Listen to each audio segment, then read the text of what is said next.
Rabbi ighfirli wa liwalidayya wa lil mu'minina amin. Sekali lagi kita baca suratul Fatihah. Masih mau kan ya? Kita baca Fatihah sekali lagi khusus buat keluarga besar dari Bapak Sarmadi, Bang Madol beserta keluarga, anak, istri, emak, semuanya senantiasa dalam penjagaan Allah Subhanahu wa taala. Terus Allah tambahkan keberkahan dan keselamatan dan tentunya buat kita semua. Dan Fatihah ini juga kita niatkan buat keluarga kita atau warga kita yang saat ini, hari ini ada yang meninggal dunia, ada yang bergembira, ada yang bersedih, ada yang berduka. Bahkan sebelum tadi saya berangkat ke sini tuh ternyata salah satu wali murid, bapaknya Farhan, Allah panggil tadi maghrib. Jadi sekaligus kita mohon kepada Allah Azza wa Jalla yang meninggal dunia senantiasa amal ibadahnya biar Allah terima. Yang ditinggalin biar pada sabar. Kita minta hanya kepada Allah Azza wa Jalla bisirri asrarul Fatihah. A'udzu billahi minasy syaithanir rajim. Bismillahir rahmanir rahim. Alhamdulillahi rabbil alamin. Ar-rahmanir rahim. Maliki yaumiddin. Iyyaka na'budu wa iyyaka nasta'in. Ihdinas siratal mustaqim. صراط الذين أنعمت عليهم غير المغضوب عليهم ولا الضالين آمين. الحمد لله رب العالمين. اللهم صل وسلم على سيدنا محمد وعلى آل سيدنا محمد. أما بعد، قال الله تعالى في القرآن الكريم: أعوذ بالله من الشيطان الرجيم. بسم الله الرحمن الرحيم. وما بكم من نعمة فمن الله. صدق الله العظيم. أيها الجمع الكريم, para pengharap ampunan dan keridhaan dari Allah Subhanahu wa taala, para pecinta Rasulullah sallallahu alaihi wasallam, yang semoga malam ini senantiasa terus Allah jadikan kita orang-orang yang istiqomah, senantiasa kita menjadi orang yang pandai bersyukur, dan terus Allah tambahkan keberkahan dan keselamatan buat kita semua, keluarga kita, anak keturunan kita. Salawat beriring salam tak lupa pula kita haturkan kepada baginda Rasulullah sallallahu alaihi wasallam yang terus mengajarkan kita, mengingatkan kita untuk kebaikan dan berbuat kebaikan. Jamaah yang berbahagia, malam ini sungguh menarik. Kajian yang akan kita kaji perihal apa yang kita rasakan malam ini. Tadi kenapa di awal kita baca Fatihah? Selain kita berharap Allah ridho hadirnya kita di majlis ini, dan juga kita mendoakan sahibul bait yang saat ini sedang bergembira karena kelahiran atau kehadiran anak yang kedua, seorang wanita. Kendati harapan saat itu tentunya sangat bergembira bila dihadirkan seorang pria, tapi begitulah ketentuan Allah. Dan malam ini juga ada yang berduka. Kita akan belajar dari sebuah kejadian yang malam ini kita rasakan bersama. Tadi maghrib diiringi hujan yang begitu besar. Kalau di RT 0109 hujannya banyak. Nggak tahu di sini Bang Mado.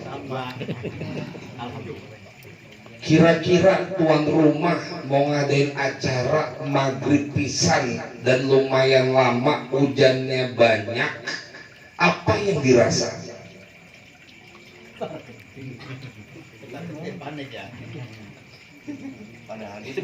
Sedih. Oke. Why? Ya, takutnya nggak berhenti. Hatinya yang paling ngomong, ya Allah, mau acara ini.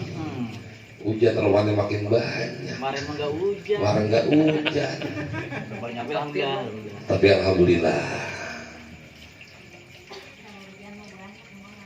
Terus yang malam ini tadi kita rasain bersama, baru mulai pembacaan kisah maulidnya baginda Rasulullah.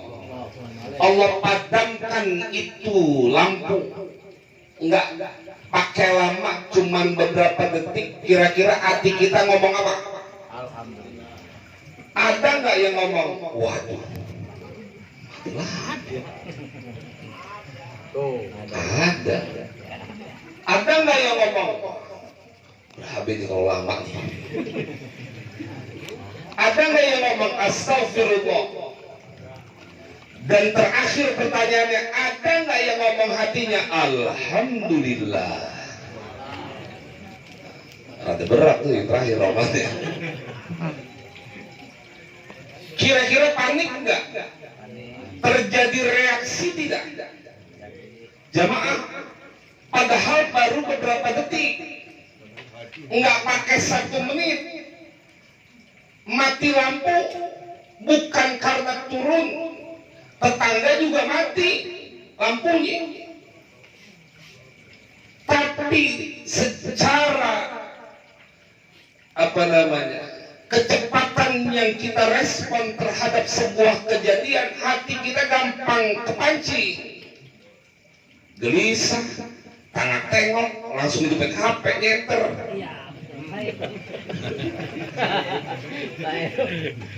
Awan banget. Jamaah, padahal ini adalah sebuah pelajaran mahal.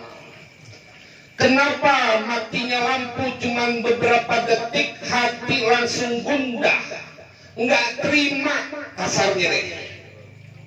Kenapa hujan dari maghrib cuma beberapa menit, hati udah gelisah. Bahkan bila itu dia menyebut nama Allah dengan beristighfar, astagfirullahaladzim, kan masih cakep tuh. Pertanyaannya, bagaimana ketika lampu ini hidup, ingat Allah terus apa ada hati kita? Di saat kebahagiaan yang Allah berikan akan karunia kepada kita, kira-kira ingat terus apa kagak sama Allah tatkala kita dihadapi dengan sebuah cobaan? Langsung ingat nggak kepada Allah? Kira-kira langsung ingat nggak pada Allah? Kita pelanin aja biar jawab. Kali kita ngomong rada galak itu orang gak boleh jawab. Jamaah,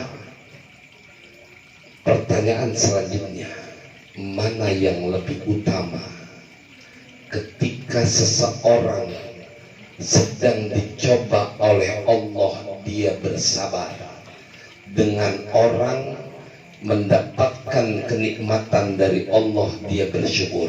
Mana yang lebih utama? Sebelah lor saya jawab bersabar, belah itu jawabnya apa ya? Bersatu. Lo pertanyaannya bersabar sama bersyukur, bersatu bagaimana? Aina ahsan bainahuma? Apa jawabannya? Bagian tadi kita nanya bahasa Indonesia, jawabannya lain sekalian dah. Kita nanya bahasa Arab, jawabannya apa? Jamaah, malam ini kita akan ngaji perihal mana sih yang lebih utama ketika orang dicoba atau mendapatkan cobaan dari Allah, dia bersabar. Dan ketika Allah berikan kenikmatan, ada orang yang bersyukur. Mana yang lebih utama, sabar apa syukur? Ntar kita ngaji, kita buka babnya, biar kita menjadi orang-orang yang ketika dicoba, ya kita berusaha bersabar. Dikasih kenikmatan, kita kudu bersyukur. Malam ini kita akan ngaji.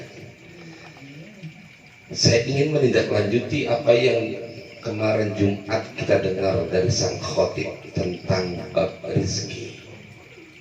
Sempat nyimak nggak bahwa rizki yang Allah berikan itu bukan hanya materi, tetapi rizki tak kala kita duduk dalam sebuah majlis itu merupakan sebuah rizki dari Allah.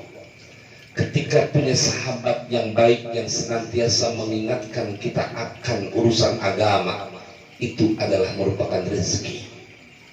Saat kita dikasih musibah, sang khotib juga ngomong begitu, itu merupakan rizki. Kira-kira lempangan itu paham nggak kita tuh khotib ngomong begitu? Musibah, rizki juga. Akal kita nerima nggak kira-kira? Kurang. Ntar kita ngaji. Mudah-mudahan Allah jadikan kita orang-orang yang gampang memahami atas ilmu yang Allah berikan. Amin. Malam ini banyak pelajaran. Ada yang meninggal dunia, ada yang besok menikah. Bahkan beberapa hari yang lalu nih, sampai waktu tadi ada yang baru pisah. Besok Jumat ada yang nikah, Sabtu ada yang nikah, Minggu ada yang nikah. Biar Allah berikan kemudahan, kelancaran. Tapi ada yang pisah juga. Ada yang baru lahir, ada yang meninggal. Emang begitu semua, tinggal tergantung kita menyikapinya. Sejauh mana kita menjadi orang yang belajar menerima akan ketentuan Allah. Jamaah, pertanyaan tadi akan kita kaji bareng-bareng bahwa mana yang lebih utama ketika orang diberikan cobaan dari Allah dengan dia bersabar dibandingkan ketika Allah berikan kenikmatan dia bersyukur. Kita akan ngaji pada kitab Al-Fawaidul Mukhtarah bagaimana ketika para ulama, sebagian para ulama ditanya di hal tadi. Ada seorang hamba yang ketika dia dicoba oleh Allah dia bersabar. Terus yang satu lagi dikasih nikmat dia bersyukur.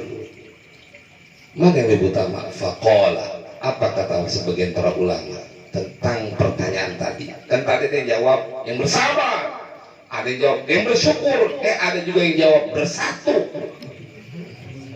Padahal gak ada pilihan ya. Apa kata para ulama? Faqala kilahuma sawa'un. Keduanya sama, keutamaannya sama, kadarnya sama. Kenapa kau sama? Kita akan merujuk apa yang disampaikan dalam kitab ini. Li'anna Allah Ta'ala adna ala abdaini ahaduhuma sabirun wal akharu syakirun bitana'in wahidin. Karena sesungguhnya Allah memuji kepada siapa?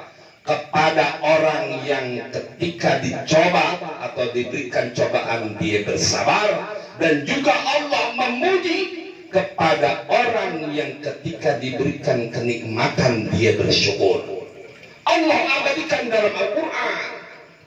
Lempengan ini mah gak bakal terbantahkan. Bukan katanya, bukan menurut kita, tapi ini menurut langsung dari Allah Azza wa Jalla, dan Allah abadikan di dalam Al-Quran.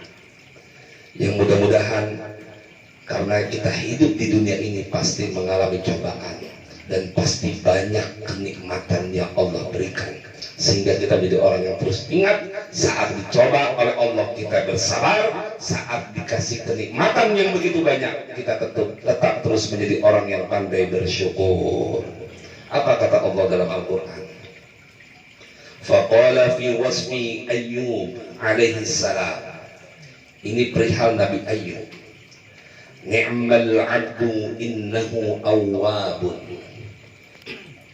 Baik-baiknya hamba yaitu Ayyub yang Allah abadikan dalam surah Shad pada ayat 44.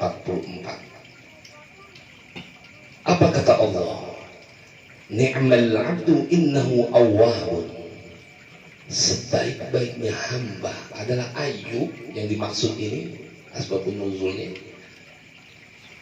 Innahu awwabun. Sesungguhnya dia adalah orang yang paling taat.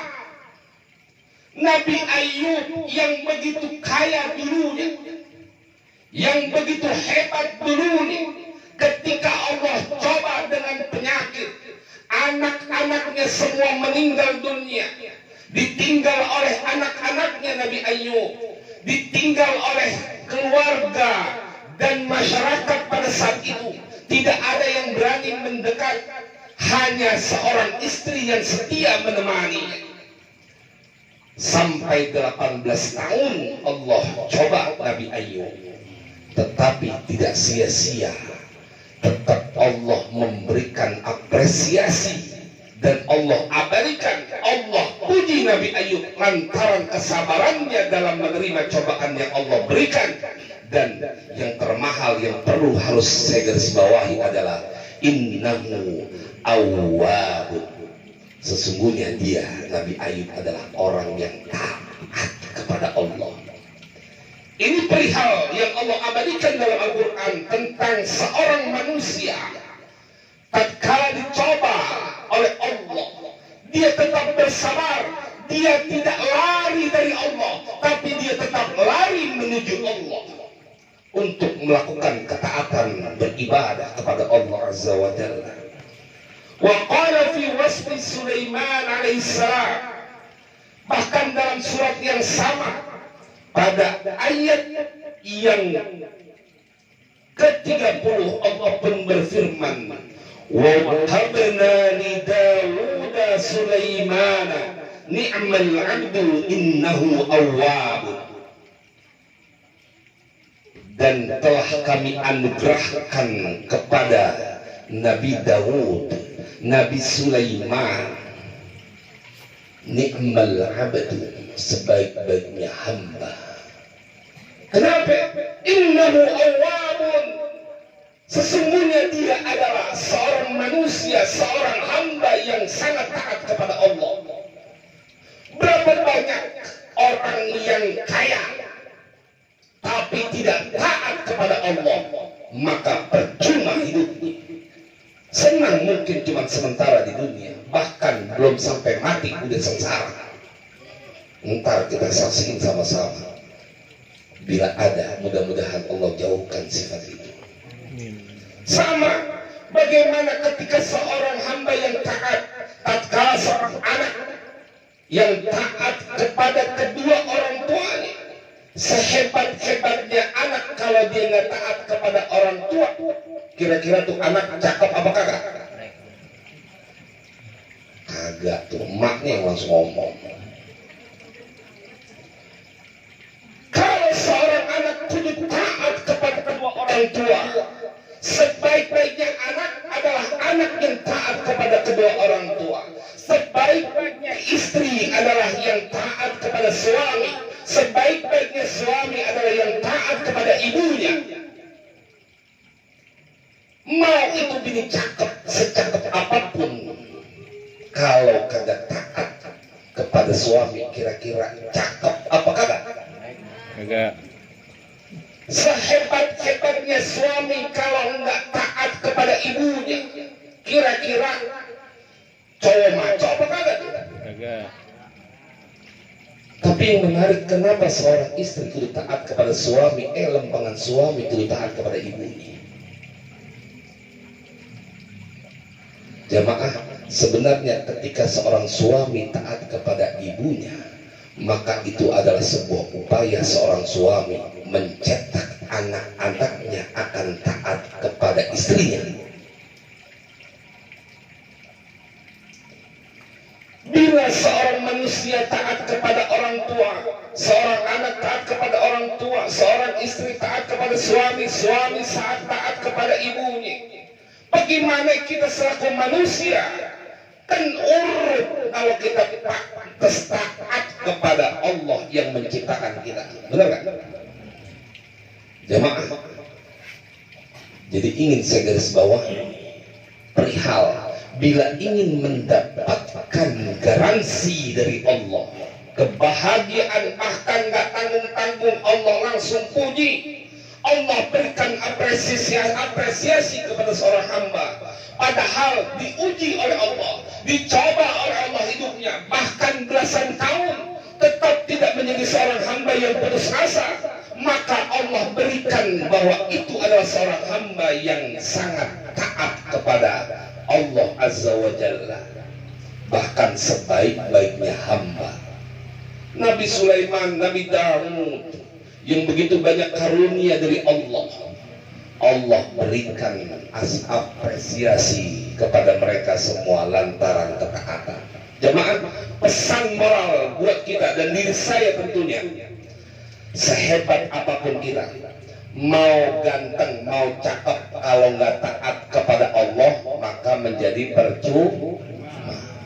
Bila miskin ataupun kaya, kalau nggak taat kepada Allah, kira-kira menjadi percuma. Punya jabatan, nggak punya jabatan, yang kerja ataupun yang nggak kerja, kalau dia nggak taat kepada Allah, maka hidupnya percuma. Ini sebuah jawaban, dan ini adalah merupakan sebuah kenikmatan bila malam ini kita duduk bersama dalam satu majlis yang sama, kita berzikir bersama, kita berdoa bersama, kita baca maulid bersama. Ini adalah merupakan rezeki dan karunia langsung dari Allah Subhanahu wa Ta'ala. Jamaah, saya ingin menyampaikan hari ini berkaitan dengan apa yang kita rasakan dalam kehidupan sehari-hari. Kita menjadi orang yang gampang terbuai dengan urusan dunia. Banyak hal dalam kehidupan kita ketika dicoba oleh Allah nggak seberapa kadarnya, nggak terlalu besar gitu, kita udah lupa sama Allah. Bahkan seringkali kita nyalahin Allah. Kita akan ngaji malam ini sedikit, izinkan saya untuk menyampaikan hal bagaimana ketika seorang ulama ketemu, dia berjalan melewati beberapa pegunungan. Marartu bi ba'dil jabbal fara'aitu syaikhan a'ma maqtu'al yadayn, dan aku melihat ada seorang lelaki tua, syaikhan a'ma, matanya buta, maqtu'al yadayn, kedua tangannya kepotong, warrijlaini, dan kedua kakinya juga kepotong. Bisa kebayang nggak tuh orang udah tua, matanya buta, kedua tangannya kepotong, kaki keduanya kepotong, kira-kira sisanya tinggal apa? Badan doang. Apa yang terjadi? Cukup sampai di situ, jamaah. Yadribuhu al-fariju fi kulli waqtin. Bahkan nggak cukup cuma tangan kakinya nggak ada, matanya buta, tapi dia juga stroke. Wadudu yatanataru minhu, dan itu lalat berjalan-jalan bertebaran di tubuhnya. Bisa kebayang nggak tuh? Udah nggak punya tangan, nggak punya kaki, matanya buta, terus lumpuh. Ada binatang yang berjalan-jalan di seluruh tubuhnya. Wa zanabirul ardi tanhashu min lahmihi. Agak kamu lagi nih orang. Itu lalat kebo atau tawon memakan setiap daging atau menggerogoti dagingnya. Jamaah, kan kalau dengar begini ini udah kelewatan kasihan kita ngeliatnya. Wahuwa yaqulu. Nah, ini hikmah yang pertama. Dan tuh orang yang tadi kita ceritain, dia berkata, Alhamdulillahilladzi afani mimma ibtala bihi katsirun min khalqi. Segala puji bagi Allah. Ini orang yang tadi kita tahu kakinya nggak ada, keduanya tangan nggak ada, keduanya matanya buta, dikelubutin sama lalat yang grogotin itu daging badannya atau tubuhnya. tetap dia berkata, Alhamdulillahilladzi afani. Segala puji bagi Allah yang telah memberikanku kesehatan. Coba. Sampai segitunya orang berasa tetap dia merasakan sebuah kesehatan dari Allah Azza wa Jalla. Mimma ibtala bihi katsiran min khalqihi, sebagaimana banyak manusia yang Allah berikan cobaan. Wa faddalani ala katsirin mimman khalaqa tafdilan, dan telah menganugerahkan, mengutamakan terhadap diriku terhadap makhluk-makhluk Allah yang lainnya. Qala, ketika tuh orang tadi ngomong begitu, ini ulama, ini salafus saleh ngomong, karena kan dengar apa yang beliau katakan. Qala fataqaddamtu ilaihi wa qultu lahu, maka aku mendekati dirinya dan aku berkata kepada orang yang tadi itu buntung, yang tangannya buntung, yang buta, yang stroke, bahkan dikerubutin oleh lalat dan cacing yang makan atau menggerogoti tubuhnya. Terus Syekh berkata, ya akhi, wahai saudaraku, wa ayyu syai'in afaka minhu, dari mana ceritanya engkau diberikan kesehatan oleh Allah perihal kondisi yang saat ini terjadi pada dirimu? Apa yang itu ulama katakan? Wallahi, demi Allah, ma ajidu illa jami'al balaya muhitatun bika. Demi Allah, karena yang aku lihat semua adalah sebuah cobaan. Banyak cobaan yang engkau rasakan, tapi engkau tetap merasakan bahwa Allah telah memberikan kesehatan kepada dirimu. Ini pelajaran mahal. Agar kenapa harus saya contohkan perihal yang begitu mengerikan, agar kita bila saat Allah berikan cobaan yang ringan-ringan, jangan kebangetan lembek jadi hamba. Jangan akhirnya jadi sebuah alasan kita lari dari Allah. Jangan menjadi sebuah alasan kita nggak mau ngaji. Jangan menjadi alasan kita nggak mau sholat. Jangan menjadi alasan kita menduakan Allah Azza wa Jalla. Jemaah, apa yang dikatakan orang tadi ketika ulama itu menegur dirinya? Siapapun akan melihat. Bahkan ini beliau berkata, demi Allah yang aku lihat engkau banyak masalah, engkau banyak cobaan. Dari mana engkau bersyukurnya? Jamaah, waqala, itu orang yang buntung tadi, yang buta tadi, yang stroke tadi, dia berkata, ilaika anni ya batal, pergi kau, diusir. Alam yubqi li lisani yuwahhidu, apakah Allah tetap terus memberikan sisa kepada lisanku untuk tetap terus mengesahkan Allah? Boleh jadi kakinya dia nggak punya, boleh jadi tangannya dia nggak punya, boleh jadi badannya digerogoti oleh binatang yang memakan itu sesuatu yang busuk. Tapi beliau berkata, wa fi kulli lahzatin yadhkuru wa qalban ya'rifu, tetapi Allah masih menyisakan kepada diriku sebuah lisan yang tetap terus menyebut, mengesahkan Allah, mengingat Allah, dan hati tetap terus menjadi orang yang mengenal Allah Azza wa Jalla. Jamaah, ini pelajaran mahal buat kita. Mudah-mudahan kajian malam ini dari sebuah karunia. Terus apa hubungannya dengan Sahibul Bait, acara gunting rambut? Biar kita menjadi orang yang terus ingat Allah di segala tempat dimanapun kita berada. Karena gara-gara cuman mati lampu beberapa detik, kita yang merupakan karunia kenikmatan yang Allah berikan berjam-jam, berhari-hari, berbulan-bulan. Bahkan kata Tuan Syekh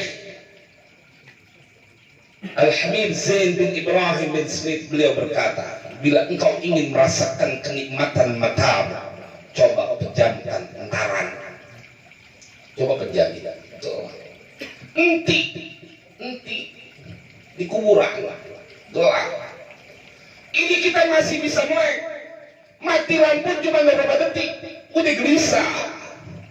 Berarti pertanyaannya dalam diri kita harus banyak yang kita benahi hati kita untuk mengingat Allah, biar kita nggak menjadi orang yang khawatir. Ya Allah, mudah-mudahan pada malam ini apa yang kita lakukan mendapatkan keridhaan dari Allah Subhanahu wa Ta'ala. Sehingga Allah serapkan dalam diri kita terus untuk menjadi orang yang mudah mengingat Allah, menjadi orang yang mudah bersyukur atas karunia yang begitu banyak. Jamaah yang berbahagia, kenapa ini perlu saya sampaikan? Karena ini untuk mengingatkan diri saya dan kita semua agar kita nggak menjadi orang lupa. Semakin banyak orang udah meninggal dunia, gampang caranya yang mudah. Bapaknya Parahan usia baru 43, 45, sehat badannya. Yang tadi meninggal warga kita usia berapa tahun Bang Herwe? Di rumahan tadi sekitar 20. Jaminan Kondisi sekarang COVID, kalau kita nggak adu totalitas kepada Allah, imun kita bakalan turun, prasangka buruk, terus hati rusak, kemudian sakit hati, mati. Bila hatinya mati, badan kita mati. Lihat orang yang badannya setengah mati, dari kaki nggak ke bawah, dari paha ke bawah nggak ada, tangan nggak ada, tapi karena hatinya tetap terus hidup, lisannya tetap Allah berikan untuk berzikir kepada Allah, dia mengesahkan Allah, terus nggak bosan, ini lisan Allah izinkan untuk mengingat Allah, tetap kebahagiaan yang dia dapatkan. Jamaah, mudah-mudahan hadirnya kita di majelis ini menjadi orang-orang yang Allah terus berikan karunia, menjadi orang yang mudah untuk mengingat Allah, biar hidup kita menjadi bahagia terus, bukan cuma di dunia. Saat ini bila apa yang kita miliki kita syukurin, udah banyak karunia Allah kasih. Yang penting tujuannya udah taat aja kepada Allah. Apapun yang kita rasain, mau kerja, mau kagak, mau kaya, mau miskin, mau cakep, mau ganteng, mau jelek, mau cantik, apapun kondisi kita, udah garis bawahnya taat kepada Allah, aman. Jamaah, tadi siang saya makan bareng tuh sama si Hafid, tiba-tiba ditanya, kenapa sih Allah demen sama yang baik-baik? Kan bingung ngejelasin sama usia yang 6 tahun, tapi pertanyaannya juga mengagetkan. Sambil makan saya bilang begini, bila saya ngasih kue ke Bang Habib, seneng.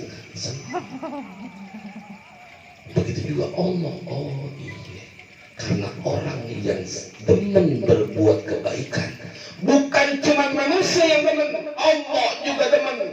Tapi kalau manusia yang sering berbuat kejahatan, bukan cuma manusia doang yang gak demen, Allah apalagi makin kagak demen. Jamaah, mudah-mudahan ini menjadi hikmah yang masuk buat kita semua, menjadi manfaat buat kita semua.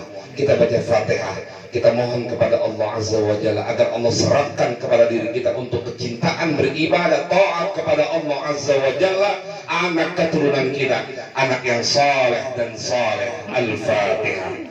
A'udzu billahi minasyaitonir rajim. Bismillahirrahmanirrahim. Alhamdulillahi rabbil alamin. Ar-Rahmanir Rahim. Maliki yaumiddin. Iyyaka na'budu wa iyyaka nasta'in. Ihdinas siratal mustaqim. Siratal ladzina an'amta 'alaihim ghairil maghdubi 'alaihim waladdallin. Rabbi firli wali wali walidayya walil mu'minina amin. Terima kasih seluruhnya, mohon maaf kepada para asatidz, para guru, Bapak pejabat, Bapak RW, Bapak RT yang tadi di awal nggak saya sebut-sebutin. Kita udah terbuai dengan keadaan apa yang menjadi pesan buat kita semua. Mudah-mudahan yang sedikit ini memberikan manfaat. Wallahu a'lam bishawab. Wassalamualaikum warahmatullahi wabarakatuh.